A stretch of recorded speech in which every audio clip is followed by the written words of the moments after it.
Good evening, everyone, and welcome to another episode of Conversations with Coach.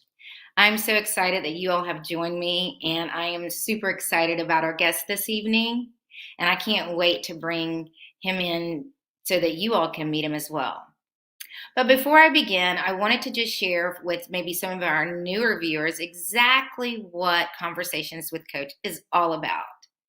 This is an opportunity for me, a certified mindset and confidence coach, to share with you, my listening and viewing audience, opportunities such as ways that you can overcome your different mindset, what I call stumbles. Maybe it's you might think of yourself as having imposter syndrome, something that you've always wanted to do or thought about doing, but you've been talking yourself out of it. Maybe you have the fear of success, the fear of failure. Maybe it's just that you've been telling yourself you're not good enough. Well, these conversations with Coach, hopefully they will inspire you to maybe change the way that you are having those internal conversations. If you've ever wondered what having a coach is exactly what it sounds like. It's someone to partner with, to hold you accountable to the goals that you aspire to have for yourself. And hopefully through these conversations with Coach that you will see that I'm that person for you. And so, without further delay, I am going to be bringing in our guest for today. And who is that person? That person is in none other than Chidiebere Ibe. You probably, if you are on social media, especially Instagram, and you've been on there since December of last year, you saw his illustration. His illustration of the pregnant mother showing the infant inside of her. It was of a Black mother and her unborn fetus. And it took the world by storm. And he is going to be joining us today. And I don't want to belabor the point any longer. I'm going to go ahead and bring him in. Hello, how are you? I'm fine, thank you. How are you today? I'm doing well. Thank you so much for joining us and welcome.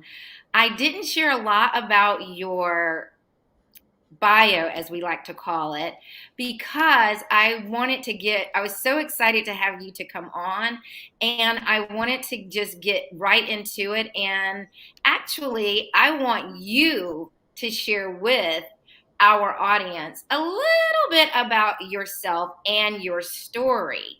So, why don't you tell them about yourself? All right, first of all, thank you for having me today. I'm Chidiebere Ibe, and I'm a Nigerian medical illustrator and a medical student at the Ibe-Medical University, Ukraine. I did a first degree in chemistry at the University of Uyo, and that happened because I had tried medical school for 5 good years, and I wasn't admitted into medical school, and I had to go for another degree, which was in chemistry. So I am artistic and I have passion for medicine, and that led me to medical illustrations to create more black illustrations and to represent the black people. I currently hold a lot of roles in different organizations. I'm the chief medical illustrator of Journal of Global Neurosurgery, and I'm also the creative director of the Association of Future African Neurosurgeons, and also the junior committee member of the World Federation of Neurosurgical Society, Global Neurosurgery.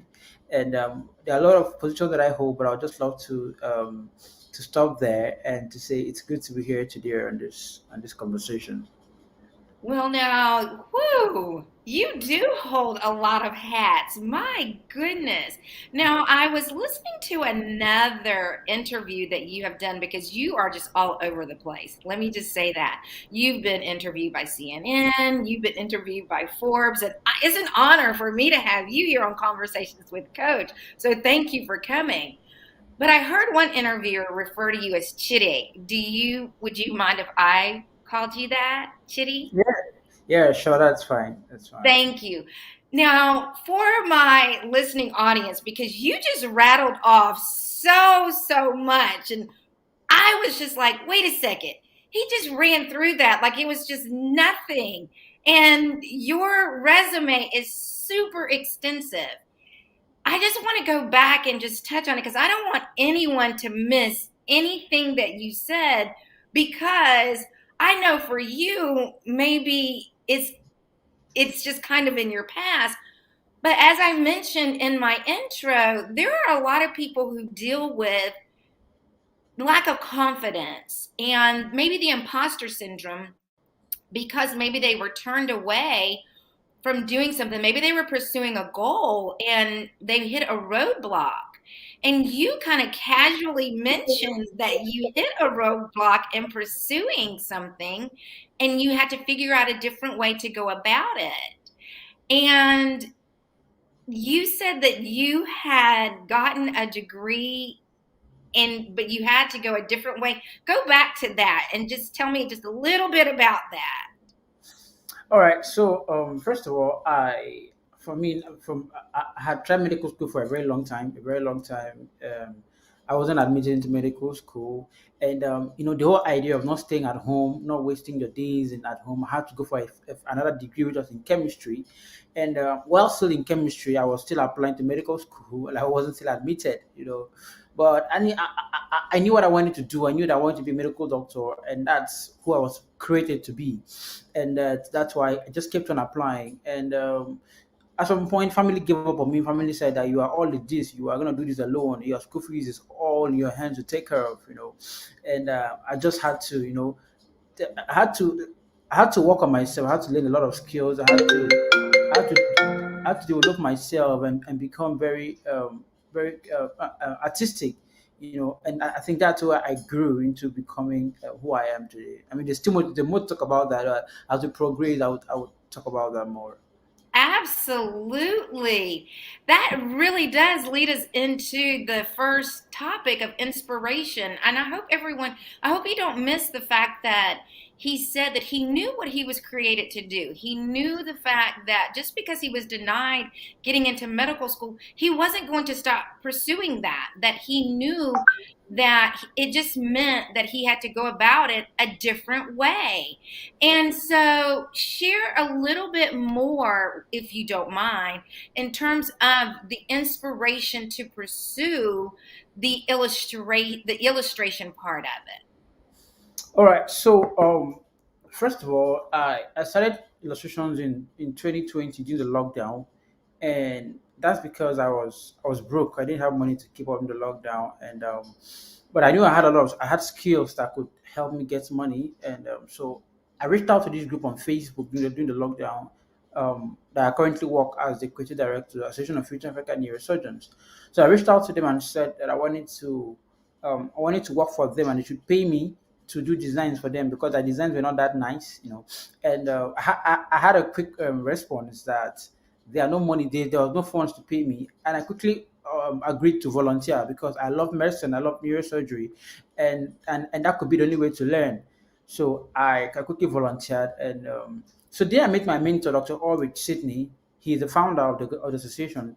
He saw my artworks and he knew I was passionate about medicine, and he said, "So why are we going to medical illustrations? That's the bridge between arts and medicine." And I had never heard of that before in my entire life. I had never heard of what the illustrations were. I had to make research about it. And I found it quite very interesting. I found it quite something I would love to do.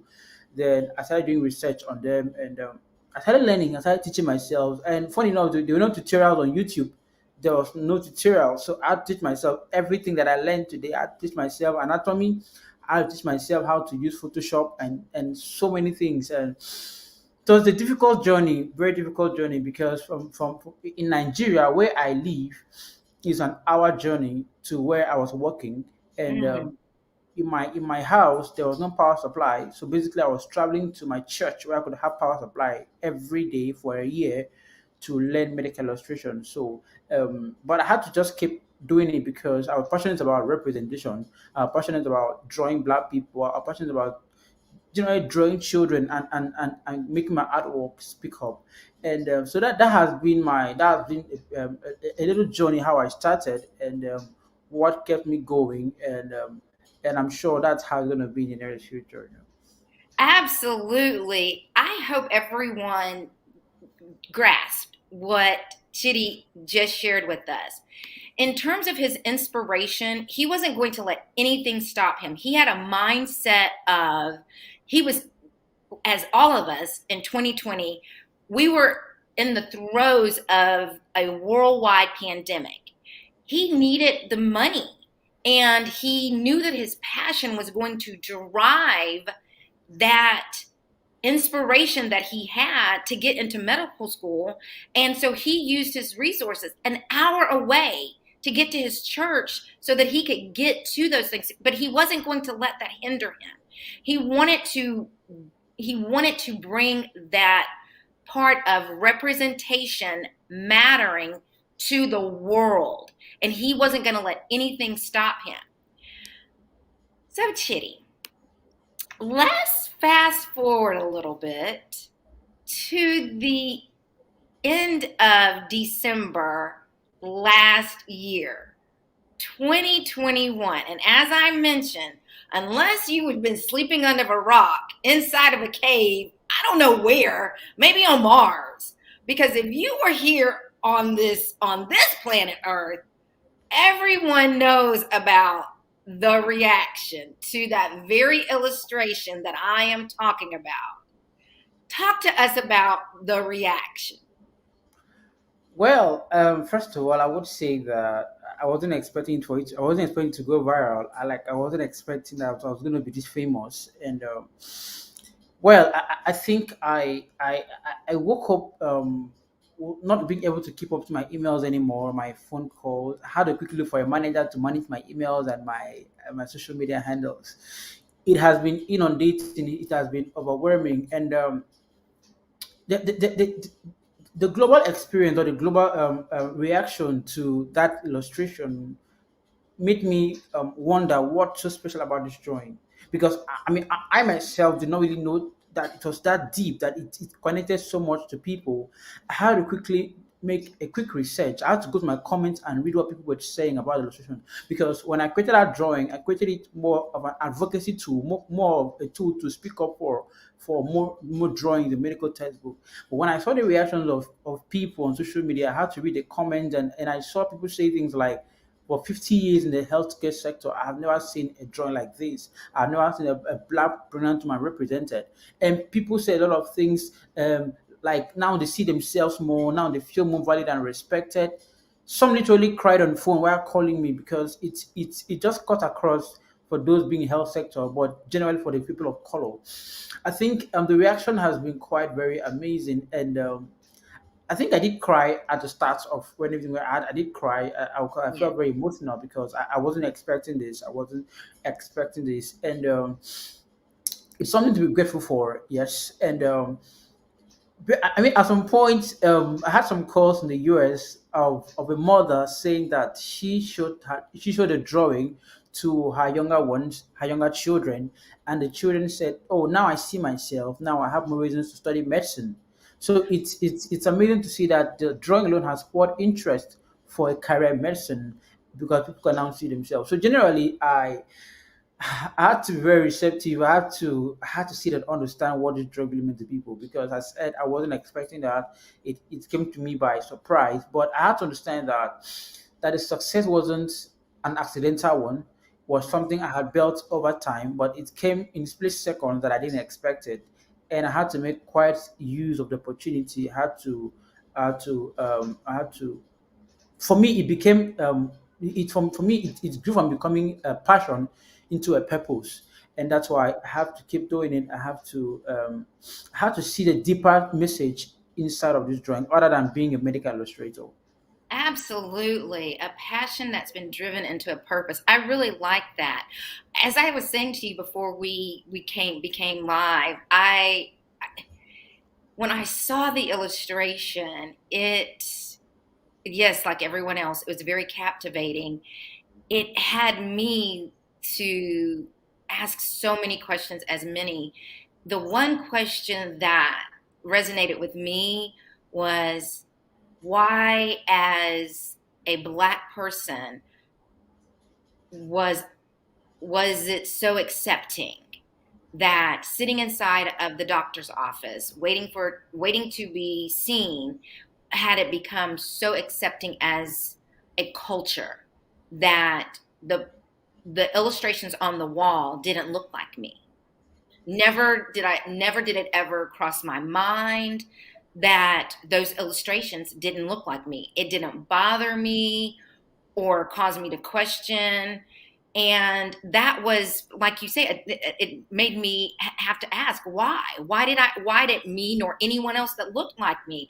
And as I mentioned to you, I have a sister who is a gynecologist and at one point in time in her career did deliver babies. And I also have a brother who does draw and did a different route in his career, but it never ever dawned on me that those questions should be asked. And I'm so happy to hear that you, that your passion has driven you now into a bigger purpose, and that there are little ones that are wanting to now pursue a career in medicine or illustration because you have inspired them to do so.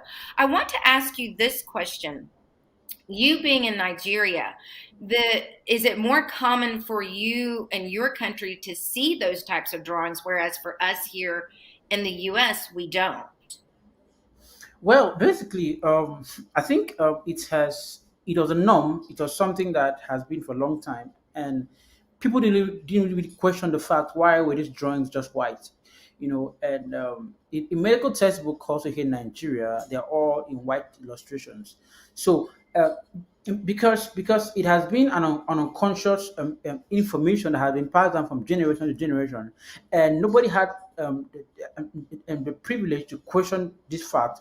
Of course, there have been illustrators that have been drawing black illustrations, but it never occurred to the global stage, I would say that this was something that was lacking, because people were born. It generally it's a normal phenomenon that if you're born into something, you would assume that that's a normal thing, and it cuts across culture, cuts across beliefs and traditions generally. So people were born into seeing that this is what was presented to them, and all they knew was just white illustrations. So basically, nobody had ever questioned the fact why are these always, why are these drawings always white? And linking that to a healthcare outcome, people do not really know that has been one of the factor to healthcare disparities also. And then it's like, for example, here in Nigeria also, public health workers use white illustrations to go to local communities to make advocacy, and these communities that they are going to are local women that do not understand proper English. So there is so much of a gap there, and because nobody had questioned the facts, so all what they were given in during training in medical school, during training in public health, were all white illustrations. So it became already a norm that people had no privilege to question it. And also there's what is probably called an implicit bias, okay, where there is an unconscious prejudice of, towards a particular set of person, So that has been an information that has been passed on from generation to generation, and it has affected our approach towards questioning fact like this. And also in Africa generally, there is this concept of always trying to imitate the white, okay, always trying to that the white is superior to us, that they are better than us. But I mean, as a black person, I don't think that's right. We are all equal. We all have the same gifting, the same talent, and I think that's also the foundation where people didn't question the fact, because being an African and seeing white illustration would be like a privilege. Oh, that's a white person. Oh, we're in Africa, because there's this concept that when a white man comes to Africa, it's like God has come to Africa. So basically, it's what has locked up people's mindset from questioning the fact why has this drawing been there for a long time. And I would also say that for the founders of medical illustration, for those who drew illustration from who brought out the concept of illustrations, all they were doing were drawing white illustrations. So people were all seeing this often, people were seeing that often, and it became something that they all saw, and it was just what they accepted generally. So nobody did something different outside the box. Wow. Wow. That brings us to the next topic that I want to talk about, which is your overall message. Representation matters. And it's something now that and there was the initial viral reaction, and after that you're glad, as you said, that people recognized it. But the overall message that you want everyone to take away from this is that representation matters. And you just so said it, in terms of everyone being able to identify and see themselves in medicine and through the medical illustrations. Share more with that, with the audience, in terms of your message of representation matters, because you did address it in terms of the disparity that occurs in medicine. All right. So basically, first of all, when this drawing went viral, people said that what's the need of doing black illustrations? That we are all okay with the white illustrations. Mm. It's amazing to hear that, and that's simply saying that representation does not matter, because I think it does really matter. First of all, because everybody wants to be seen and heard. Everybody wants to feel respected and valued, and the only way to do that is to create what represents them, and that's a proof that representation matters, and also that I say this often that they, because recently there are a lot of organizations that have been advocating for inclusion, for diversity, for respect, and for equity. And I say this often that there would be no inclusion or equity without proper representation. So in as much as we're advocating for this, there's a point, there's a need to represent this thing. People want to see how these things look like. And this has a role to play in improving our healthcare outcome. For example, there are a lot of cases where a black patient has been misdiagnosed because he or she has a skin condition that the doctor was not able or is not able to diagnose. So, for example, because the way some skin condition represents on black skin is different from how it represents on a white skin, and it's also pertinent. It's also crucial that these things are properly represented. And even when they were drawing went viral, a mother reached out to me and said that told me a story of how the child had a skin condition that was misdiagnosed and the case become very worse. So these are issues where these are reasons or proof to show that representation matters, because it all falls down to the foundation. What are the materials that medical students are used to train? Because if the textbook that medical students are being used to train are not very diverse enough, they are not black illustrations, the student would grow with that concept or with that experience or with that mindset that he or she have no prior experience to diagnosing skin conditions on black patients. And to also buttress on that, black doctors are not able to diagnose conditions on black patients. So it's so much of a gap there. And this is why this drawings really matter, because we are working towards improving healthcare outcome. We are working towards giving everybody an equitable healthcare, to give everybody the healthcare that they deserve. And I feel that the only way to do that also as an artist is to create drawings that represent them more. And this will not also improve healthcare outcome, but it will breed confidence that a black patient can walk into the hospital and know that he or she will be given equal healthcare attention and will not be disrespected or will not be devalued, because that's what patients are looking for. And the first thing that matters is the confidence that a patient would have walking to the hospital. That's the first thing. And the only way to do that is to create drawing that represent a lot. So imagine going to a clinic and you are a pregnant woman, you go to the clinic to receive maternity advice, and the drawing that are brought up are all white illustrations. And it doesn't really make sense, I would say. And this is why it matters, because we are trying to build an ecosystem or a community where there is less of segregation but more of love, where there is less of ego but more of self-respect and valuing people. And the only way to do that is to create drawings, to create illustrations that represent people like this. And also, it will stir up interest in learning, because when medical students are reading in school and see themselves more in medical literature, they would see, oh, I see myself. I mean, stories on stories can't tell enough how people were amazed because they saw themselves. And the reason why that drawing went viral is because people were able to see themselves, and it stirred up a lot of emotions in people.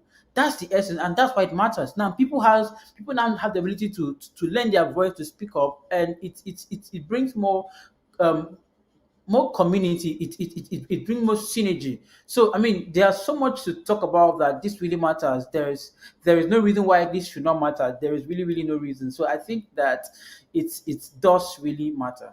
It does, and I can feel the passion in your voice, and I sign off on that 1,000%. It really does matter. And being able to go anywhere and seeing yourself represented, it brings a sense of pride, belonging, and I echo everything that you said, especially when it comes to the medical field. You want to be able to feel like when you walk in that you're going to get that treatment that you are seeking. And I appreciate you and I thank you so very much for your drawing and for bringing this to the entire world, and especially to the Black community and to the brown community, because we needed this so very much.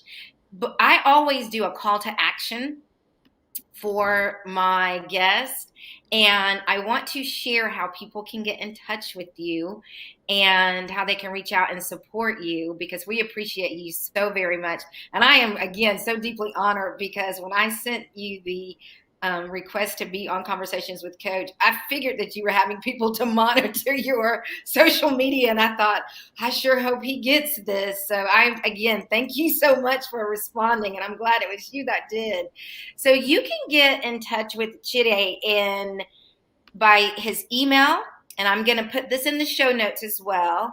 This is his email. His website is still currently under construction, so definitely still follow him and support him on his social media. He's on Twitter, and his Twitter account and his Instagram account are the exact same, and you can follow him there and support him on both Twitter and on Instagram.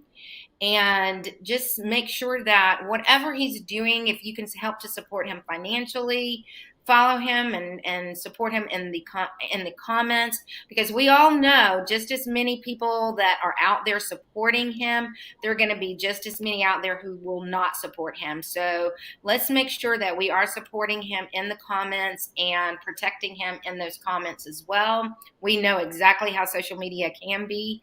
It can be that place of support as well as those who don't support. So we want to make sure that we are the voice of support. Today, I always ask my guest during the final thoughts segment, I always ask them for the one mindset habit that they would like to leave the listening audience when it comes to confidence. And you left quite a bit of nuggets, but just to kind of wrap it all up, what would be the one mindset shift that you would like to leave with the audience today? All right, thank you for asking that, and I'm going to answer that with a little story, a personal story, what happened to me, and then I knew what was my mindset hack. Years ago, I was traveling, I was going somewhere, and because I had loved medicine so much, I had loved medical doctors, how to dress, I loved the hospital, and I haven't been to a hospital in a long while. Like after my birth, I would have not really gone to a hospital. So being fascinated about the whole edifice, the whole beauty of being a medical doctor. So I was traveling. I stood in front of a hospital, and I said to myself, when will I ever go into this hospital? Because I had never gone there, I had never known how things operated, how doctors looked like, or how patients are being received.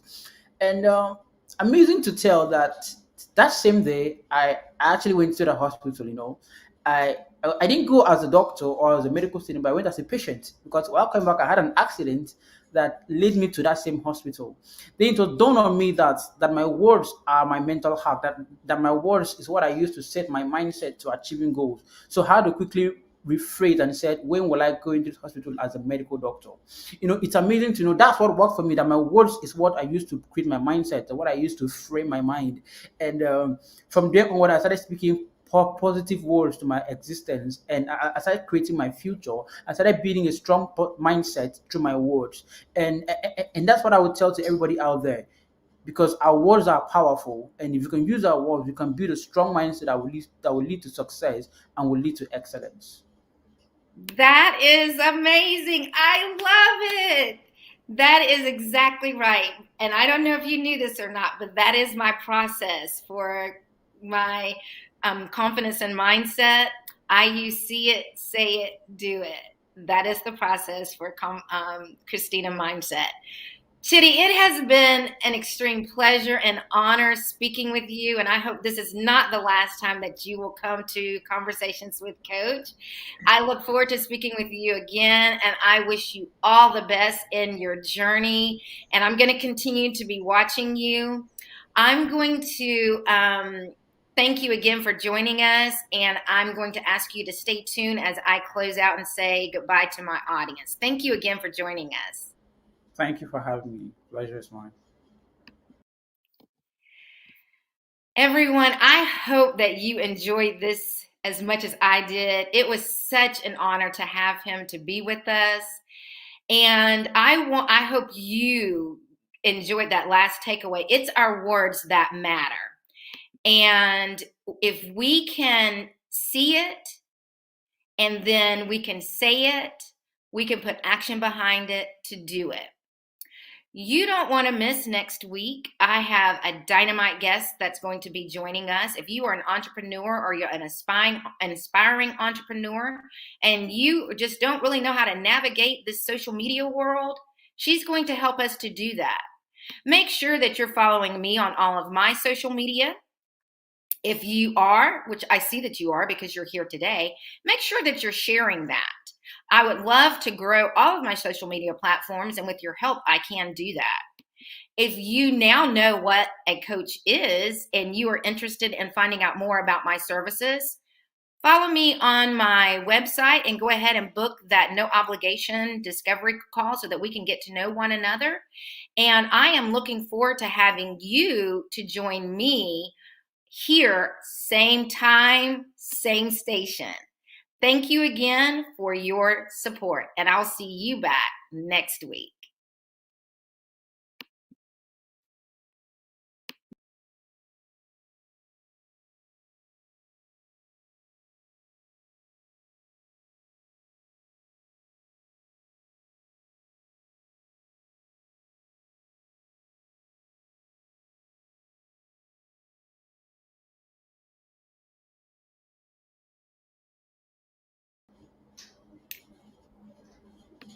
Thank you so much for this was great. So great. I